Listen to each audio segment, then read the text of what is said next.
Olá, pessoal. Olá. Vamos começar mais um programa do nosso canal Leitmotiv. O tema de hoje já que estamos no mês de outubro, é sobre filmes de terror. Então, Halloween, filmes de terror, a gente pensou em fazer alguma coisa a respeito disso. Então, tivemos um bate-papo aqui e resolveu fazer 20 trilhas de filmes de terror que chamaram a nossa atenção, não só pela trilha, mas muitas vezes pelo filme também. Sejam bem-vindos de volta ao nosso canal. Bom, 31 de outubro, Dia das Bruxas, então os filmes de terror são mais evidentes, os filmes de suspense são mais evidentes. Antes de a gente chegar lá, vamos falar uma coisa muito importante. Ative o sininho, pessoal. Por quê? Isso é importante porque senão o algoritmo do YouTube não entrega os nossos vídeos para vocês. Então, se você gosta de trilhas sonoras, se você gosta de ouvir falar e discutir sobre trilhas sonoras, esse é o canal, o primeiro canal da língua portuguesa sobre o assunto, e vocês podem fazer parte da discussão clicando na inscrição e assinando o canal e clicando no sininho para ser avisado toda vez que a gente grava e coloca um vídeo novo no ar. Por que isso é importante? Porque senão a gente simplesmente pode não se ver nunca mais. Então, eventualmente, você gosta do assunto, gosta da conversa, então clica lá no inscrito, clique no sininho, compartilhe, comente, tá? É importante para a gente ter o feedback, que na verdade é isso que a gente quer. A gente quer conversar, a gente quer saber se o que a gente falou foi interessante, se você concorda, se você discorda. Então, essas coisas, tá?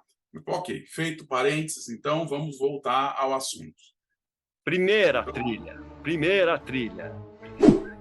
É uma trilha que a gente já falou, inclusive já tem um vídeo nosso específico. Aliás, só um pequeno adendo: algumas dessas que a gente vai falar mereciam, em tese, um programa, um vídeo especial nosso só falando sobre esse filme ou essa trilha. A gente vai comentar isso. Essa primeira que a gente escolheu é um desses casos que a gente já fez. É o Psicose, do Alfred Hitchcock, da trilha do Bernard Herrmann, que a gente já falou. É um filme de suspense, mas é talvez considerado um filme que inspirou os outros filmes com imagens assim mais aterrorizantes, né? A cena do chuveiro, que é clássica, que é uma das primeiras cenas talvez que tem sangue no cinema. Posso estar enganado, mas talvez seja essa. E a cena do final, atenção, spoilers lá, a hora que a personagem vira a cadeira que tem a mãe morta do Norman, né? Norman Bates lá, que é uma cena chocante, né? Algo talvez muito novo para o cinema da década de 60, né? O filme é de 1960. Ele é considerado o primeiro slasher, para quem gosta de filmes de terror, que são os filmes de um assassino correndo atrás das pessoas, enfim. Então, é considerado o pai dos slasher movies em 1960. Então, curiosidadezinha. Vamos ver aí, como a gente já falou no outro programa, inclusive a gente vai deixar aqui o link também para vocês assistirem, que eu acho que a gente falou só sobre o filme, sobre a trilha.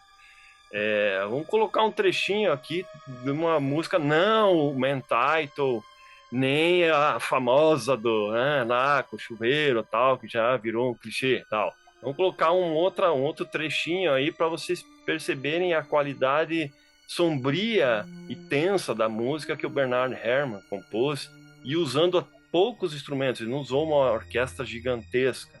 Então a genialidade do compositor para criar um climazinho assim tenso.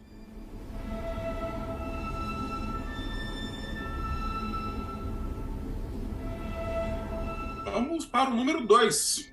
Falando em Bernard Herrmann, a gente escolheu uma trilha que é uma raridade na filmografia do Alan Silvestre. O Alan Silvestre não tem uma trilha assim, de filme de terror. Ele fez Cat's Eye, por exemplo, que é um filme de terror, mas é um filme de terror meio bobinho, não é uma coisa assim muito.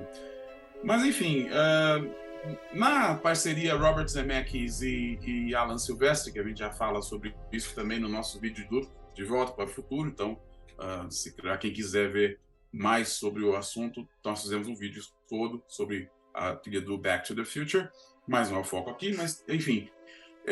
Nessa grande parceria entre os dois, surgiu um filme que também é um exercício do Robert Zemeckis em um filme de suspense, um filme de terror, que é What Lies Beneath. Revelação. Revelação. O título original, What Lies Beneath, que seria o que está lá embaixo, ou alguma coisa do tipo. Esse filme é um filme que é interessante, a história, só rapidinho, é um filme que o Robert Zemeckis fez no intervalo que ele estava rodando Castaway, o Náufrago, com o Tom Hanks, que foi aquele período que o Tom Hanks parou as filmagens para o Tom Hanks emagrecer pra caramba, e ficar detonado no filme. Então eles deram uma pausa, e daí o Robert Zemeckis, como funciona Hollywood, né? O cara pode parar uma produção de um filme, começar uma outra, fez, e daí voltou pro Náufrago para terminar o filme com as cenas novas lá do Tom Hanks já preparado, né? Como já com o perfil do personagem que ficou perdido numa ilha deserta. E enquanto ele estava terminando lá, ele estava na pós-produção desse filme. O filme é muito bacana, tem muitas referências ao Hitchcock, tem movimentos de câmera assim sensacionais, extraordinários, mas a música do Alan Silvestre também ajuda a criar o clima de tensão do filme, totalmente Hermanesque, como falam, né? Vamos ver aí um trechinho.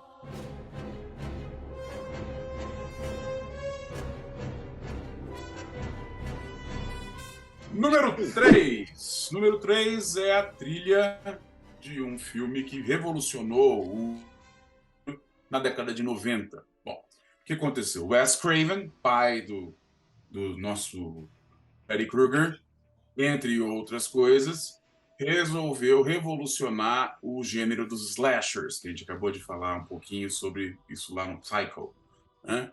Ele fez um filme, que se não me engano foi em 96, chamou-se no Brasil Pânico, e inaugurou uma franquia de títulos, mas o primeiro filme é genial. O título original é Scream, Grito, e então é um filme que quem gosta de filme de terror, quem adora terror, eu sou um desses caras que gosta de terror, eu salivei nesse filme quando eu sou velho, gente, eu vi no cinema isso daí. Mas beleza, então, mas o que aconteceu também? Esse filme botou um cara no mapa. Esse cara é o Marco Beltrami. Marco Beltrami é um compositor americano que é formado, se eu não me engano, na USC, e teve como professor ninguém menos que Jerry Goldsmith. E aí ele começa a despontar para... Hoje ele é um dos grandes compositores por aí, né? E fez uma trilha sensacional, uma trilha que realmente vale muito a pena para quem gosta desse tipo de música. Sensacional. Então confiram um trechinho aí, porque é bem legal.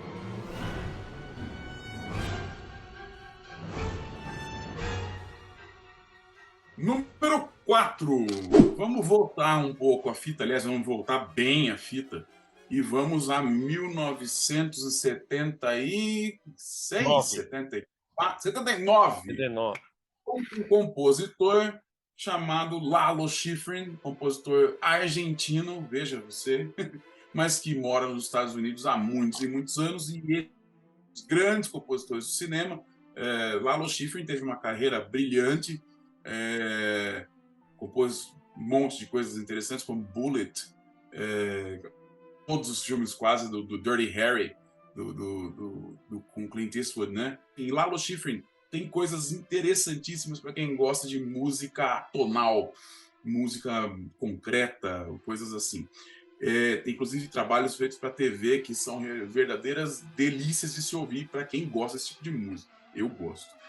Bom, mas enfim, nesse ano ele fez uma trilha para um filme chamado The Amityville Horror, Terror em Amityville, que é a história de um casal que vai para uma casa mal assombrada, onde o marido fica possuído por espíritos do mal lá e tudo mais, e resolve que vai matar a família dele inteira. Uma gracinha.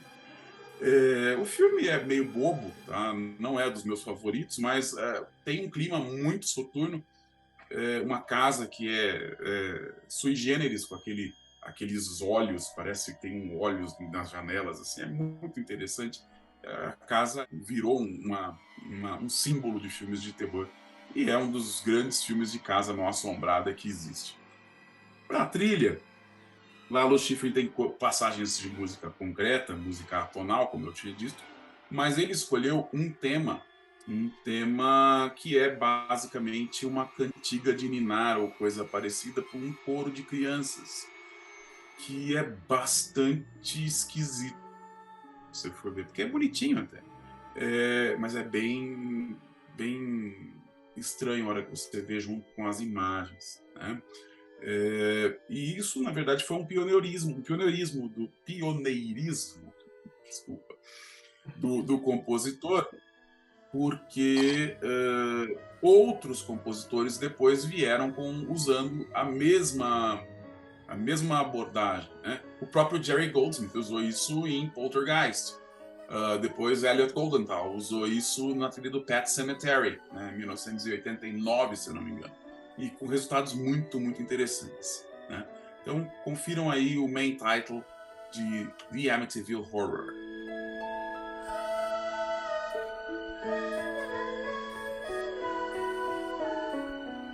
Quinta colocação, quinto filme bom, Dia das Bruxas, né? O nome já está dizendo, Halloween.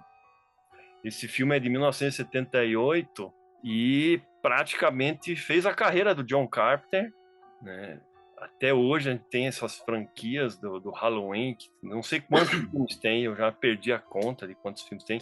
Foi esse filme que lançou essa onda de personagens que usam uma máscara, né? O Jason do Sexta-feira 13 é totalmente chupado do Halloween, né? Sem o Halloween não existiria o Jason do Sexta-feira 13, não existiria tantos outros personagens, inclusive até o personagem do Scream, Pânico também, que usa aquela máscara característica também. John Carpenter, um baita gênio. John Carpenter fez o roteiro, dirigiu e fez a música do filme também. Olha só que coisa. E é uma coisa que ele faz com maestria e em muitos dos filmes dele foi assim, né? O John Carpenter tem uma história com a música desse filme. Primeiro que ele fez esse filme, mostrou o filme, estava vendendo o filme a outros produtores para distribuição e tudo mais, e ninguém estava gostando do filme. Aí ele foi e falou, não, eu vou fazer uma trilha bem legal para esse filme, e o tema principal do Michael Myers, que todo mundo conhece, esse tema foi inspirado num exercício para bongô, que o pai dele ensinou a ele, que é o ritmo 5-5-4.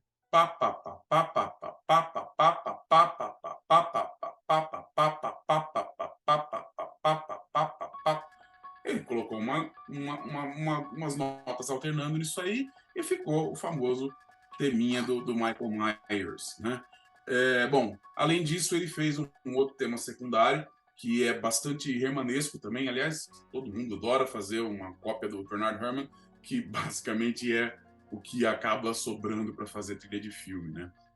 Ou é um rip-off do Bernard Herrmann, ou é uma coisa horrorosa que é atonal e parece um sound design, aquela coisa meio, sei lá, né? Até o Richard Kraft uma vez fez isso numa entrevista, que é um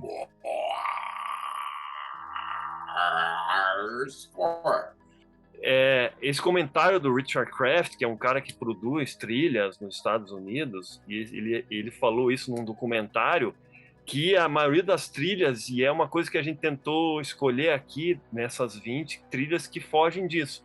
E você pode até reparar quando você for no cinema assistir um filme recentemente.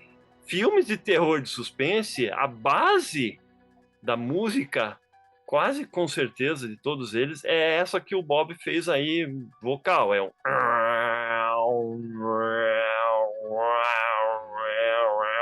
Principalmente o nosso querido Hans Zimmer. O Hans Zimmer é um mestre nisso. lógico que não querendo esculhambar com Hans Zimmer, mas ele não faz só isso, ele faz isso como uma base, mas ele coloca outros elementos também. Mas tem muito compositor hoje que só faz isso, entendeu? Então, filme de terror é só isso, é só uau. E esses que a gente está comentando aqui, todos eles fogem desse clichê, né? Fogem dessa mesmice de trilhas.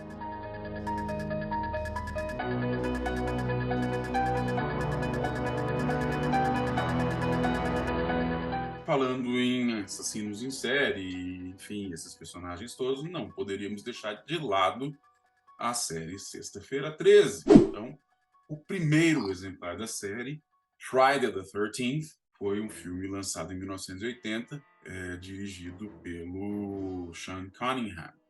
Esse cara fez a vida com esse filme e conseguiu emplacar uma das séries de terror, das maiores franquias de terror já vistas, né? Que é a história do Jason, o menininho que se afogou no acampamento, e aí a vingança por trás disso daí. Nesse caso, no primeiro filme, não é bem o Jason que executa a vingança, mas enfim, era para só existir esse filme e não os outros, né? Mas tudo bem. Algo interessante desse filme é que o Jason, o famoso personagem que usa uma máscara de hóquei, que tudo que tá no imaginário da Sexta-feira 13, ele não aparece nesse primeiro filme, ele aparece no segundo filme sem a máscara, ele só vai aparecer no terceiro filme com a máscara já criada do personagem. Então é uma evolução, né, do personagem. Bom, vamos lá, falando da trilha. A trilha foi composta por um cara que muito talentoso, mas assim pouco valorizado, que é o Harry Manfredini. Harry Manfredini foi então colocado nessa situação para compor essa trilha, e ele tinha um orçamento muito pequeno. Então é uma história muito parecida com o John Carpenter, que fez um orçamento minúsculo. A trilha do Halloween foi feita exclusivamente em sintetizadores, para você ter uma ideia. No caso, o filme Sexta-feira 13 foi distribuído na época pela Warner, depois foi comprado pela... Mas já tinha um estúdio grande na hora de fazer a distribuição do filme, e aí comissionou-se um dinheirinho aí para fazer uma orquestra pequena, e foi isso que o Harry Manfredini bolou. É uma orquestra bem reduzida, mas que com um monte de técnicas de overdub e coisas assim, ele conseguiu fazer uma trilha muito bacana.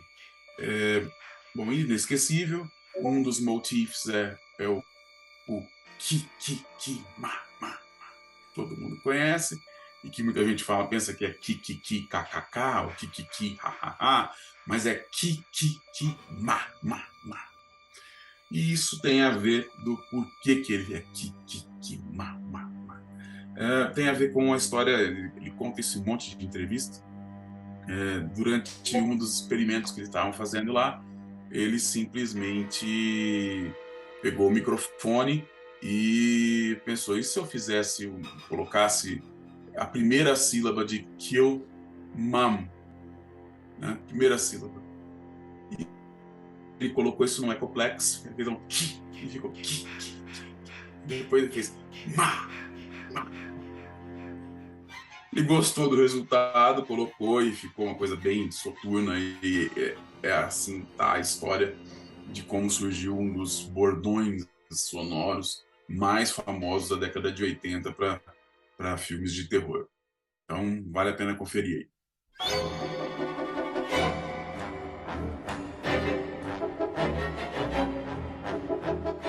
Próxima escolha é o filme que revelou um diretor que é extremamente talentoso. Esse é o famoso Sam Raimi.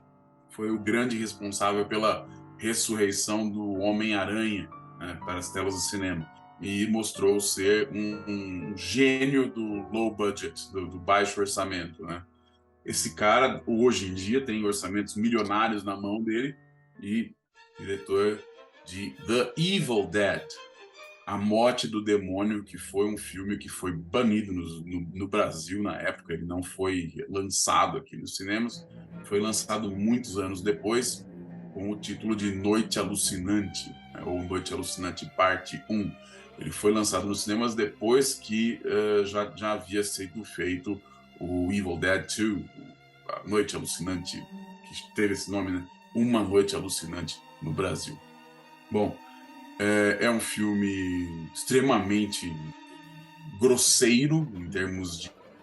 Ele tem um look ruim, mas é de propósito. Se eu não me engano, ele foi filmado em 16mm, que é muito parecido com o que o Tobe Hooper fez em O Massacre da Serra Elétrica. Ele filmou o filme em 16mm, que dá esse ar meio documentário e uma característica de imagem que é muito, muito típica dos documentários de guerra, que era o cinema verité que o pessoal falava, né? Cinema verdade. Então eles usaram esse tipo de coisa para fazer um filme de terror que traria um certo grau de autenticidade à coisa, né?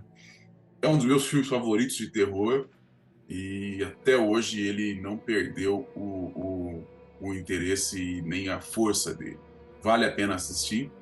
E quem fez a música foi o nosso amigo e quase desconhecido, mas hoje em dia ele é até famosão, é o Joseph Loduca.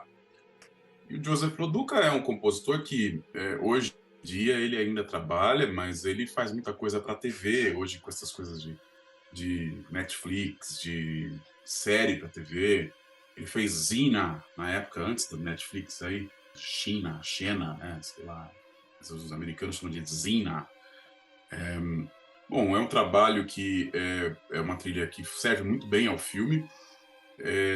Só tem limitações técnicas, né? Uma gravação de baixa qualidade.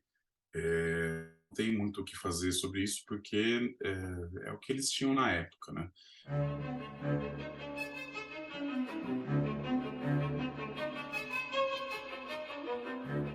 Bom, o próximo filme já que nós estamos falando de The Evil Dead, a gente achou melhor também colocar a refilmagem do The Evil Dead. Então, esse filme foi refeito, né? Já agora do século XXI, e por um diretor uruguaio chamado Fede Álvares. Esse diretor teve carta branca do Sam Raimi para fazer o que ele quisesse com a história. E ele fez um remake bacana pra caramba, achei que ficou um filme muito interessante. Optou por não usar muito de efeitos de computador para tentar fazer os efeitos de sangue, aquelas coisas todas que são tão grotescas no filme, né? Mas a grande sacada, na minha opinião, foi ele ter contratado um compositor que há muito tempo a gente que gosta de trilha admira esse cara, que é um compositor espanhol chamado Roque Baños. Roque Baños foi um cara que ele despontou para a carreira de filmes fazendo uma trilha também remanesca de um filme de suspense chamado The Machinist. Acredito que o nome original em português é O Maquinista ou coisa parecida, com um filme com Christian Bale, onde o Christian Bale, para fazer esse papel, perdeu, sei lá, deve ter ficado pesando 30 quilos, uma coisa absurda. Assim. Mas o filme é um filme bacana, bem interessante, e a trilha do Roque Baños é uma trilha que foi a primeira vez que eu, por exemplo, falei, cara, quem é esse cara? Esse cara é bom. Ele fez uma trilha bastante inspirada em estilo Bernard Herrmann de fazer música. E aí eu fui descobrir que esse cara tinha uma filmografia na Espanha especial. Tem filmes como um western como 800 Balas, que é uma trilha fera. Tem filmes de tudo quanto é tipo no currículo, e ele é um baita compositor. Bom, ok. Aí o que ele fez então para esse filme? Esse filme tem uma trilha grandiosa, tá? Já é totalmente diferente, é um filme de alto orçamento. Ele tem uma orquestra grande, um coral grande, e tem um instrumento que é uma daquelas coisas que eu e o Luigi, aliás, quem gosta de trilha gosta tanto, né? Que é você pegar um instrumento e colocá-lo em destaque, né? E o instrumento que ele optou por colocar em destaque é uma sirene daquelas de aviso de fábrica, de coisas assim. É sensacional, funciona muito bem na trilha e, cara, uma baita trilha. É uma das grandes trilhas compostas nos últimos 15 anos, eu diria. É realmente sensacional.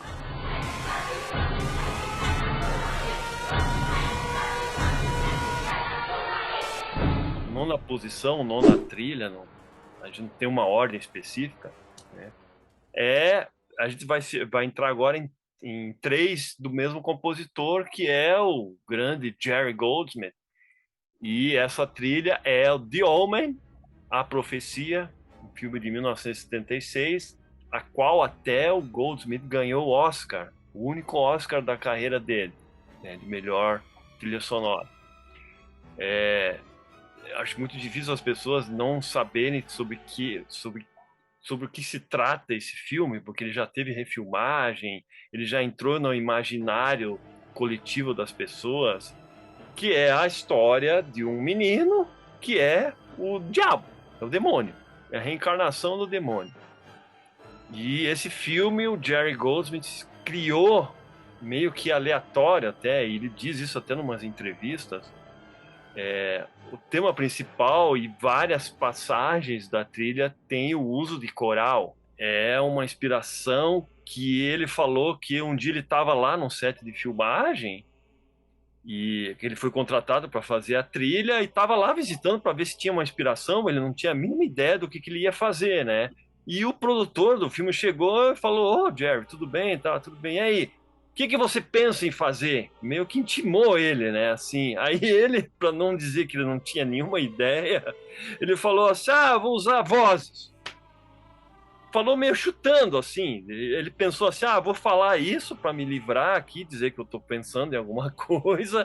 Quando o filme chegar para mim lá, que a, a montagem final chegar para mim, eu vou pensar em alguma coisa." Só que o produtor ficou com isso na cabeça e toda hora ele ficava mencionando isso. Aí o que aconteceu? O Jerry Goldsmith teve que usar cor, vozes, e acabou servindo de inspiração para ele para fazer essa trilha totalmente centrada em vozes, e ela é aterrorizante. Essa é uma das trilhas, talvez uma das mais aterrorizantes em termos de música. O filme também é aterrorizante, pelo clima que o Richard Donner, que é o diretor, criou para o filme, né? Foi um filme que lançou a carreira do Richard Donner, né? Depois ele saiu, foi fazer Superman, aí consolidou, né, a carreira dele. E a trilha é extraordinária, ela tem várias passagens assim memoráveis. A trilha te dá sustos se você ouvir essa trilha com a luz apagada na tua casa. Deixa uma luz de penumbra. Ouça essa música, somente ela. Nesse clima, você vai sentir medo. Você vai ter vontade de acender a luz da tua casa, da tua sala, do teu quarto. E isso já aconteceu comigo. Eu estava ouvindo um dia essa trilha com a luz, a penumbra, né? E eu ouvi um barulho fora na janela, assim, eu fiquei apavorado. Eu parei a música, tive que ligar a luz para ver se não estava acontecendo alguma coisa. Enfim, Essa é uma trilha sensacional do Jerry Goldsmith. A gente é fã do Jerry Goldsmith, né? E foi o único Oscar que ele ganhou, como o Luigi falou. É uma trilha que não só tem essa característica do coral, mas que está sempre permeando como se fosse uma espécie de voz de comando, coisa assim. E isso ele utilizou a trilogia toda do filme, que ele compôs a trilha do primeiro, do segundo e do terceiro. Os primeiros três filmes têm uma sequência cronológica, né? Damien pequeno, médio e grande, né? Assim, adolescente e adulto. E as trilhas do Jerry Goldsmith vão crescendo em complexidade ao longo desses três filmes, né? Esse filme, o The Omen, o primeiro filme, uma orquestração muito peculiar, com um naipe de metais fazendo umas coisas assim, você fala, meu Deus do céu, que coisa impressionante. Ele utilizou coisas muito parecidas numa outra trilha que nós vamos falar, que é Poltergeist, né? Com alguns efeitos do naipe de metais que se destacam quando você tá ouvindo a música ou mesmo vendo o filme, né? Ritmos quebrados, aquela coisa toda do Jerry Goldsmith, né? É sensacional.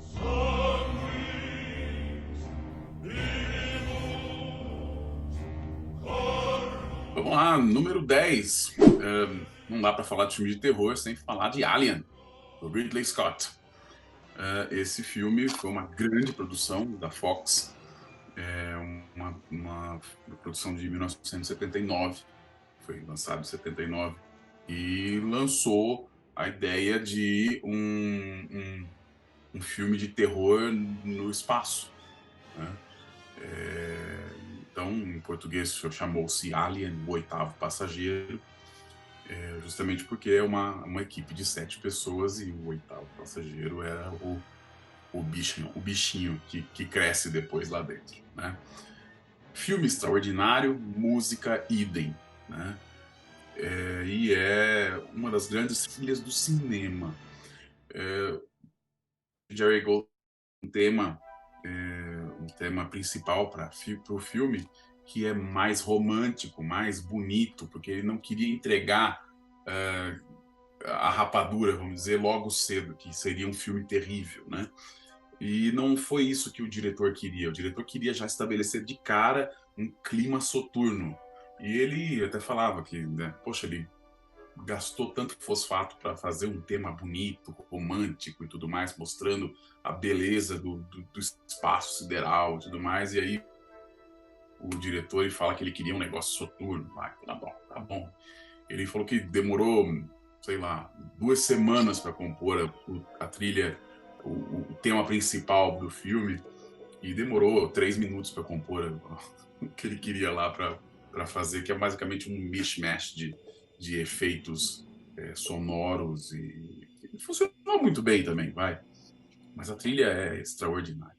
A trilha do filme sofreu muitos cortes na montagem do filme.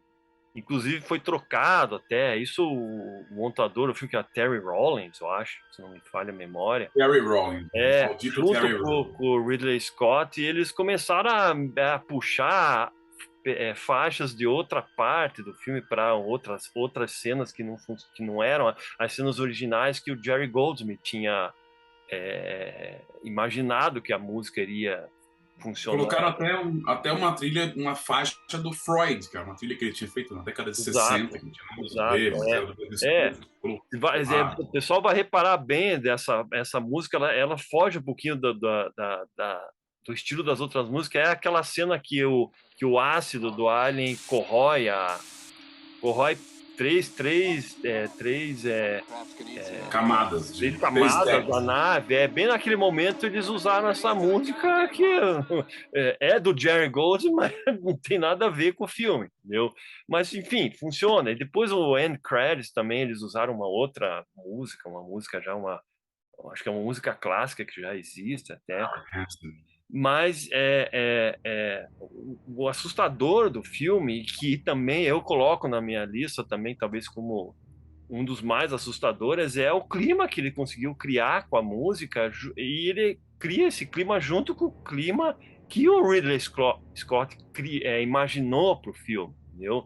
Aquela câmera devagar que vai rodando pelos corredores daquela nave, a música sutil nesses momentos também, criando essa sensação de que só existem aqueles corredores frios, né? Existem essas 7 pessoas, 7 seres humanos, e um elemento estranho que vai surgir, que é o Alien, que vai começar a trucidar um por um desses tripulantes, né? Então, essa junção desse clima com a trilha do Jerry Goldsmith foi inovadora para a época, né? Inclusive tem umas partes da música que ele coloca até um som, assim como se fosse o som do Alien, né? Que é um... Didgeridoo é o instrumento que ele usa. É um instrumento aborígene. Australiano, né?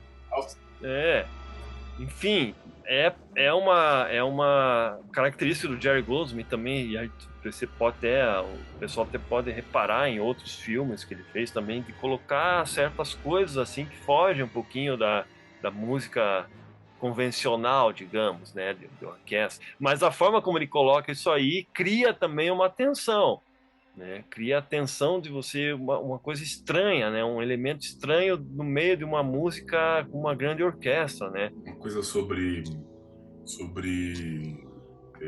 eletrônicos na orquestra, o Jerry Goldsmith usou, a única coisa eletrônica que ele usa nessa orquestra é Echoplex. Ele já usou em Planet of the Apes, o Planeta dos Macacos, usou em Patton, enfim. O Jerry Goldsmith adorava um eco, pareceu o seu Creço, um eco. Um monte de coisa que ele colocava com eco. E então tem o Echoplex como uma das coisas nessa trilha. Mas a trilha inteira é acústica, tá? Ela é composta e feita para tocar em instrumentos acústicos, instrumentos de percussão diferentes. Excetuando o tema principal, a trilha tem alguns momentos que são mais românticos, mas na hora que é para estabelecer um clima soturno, é espetacular.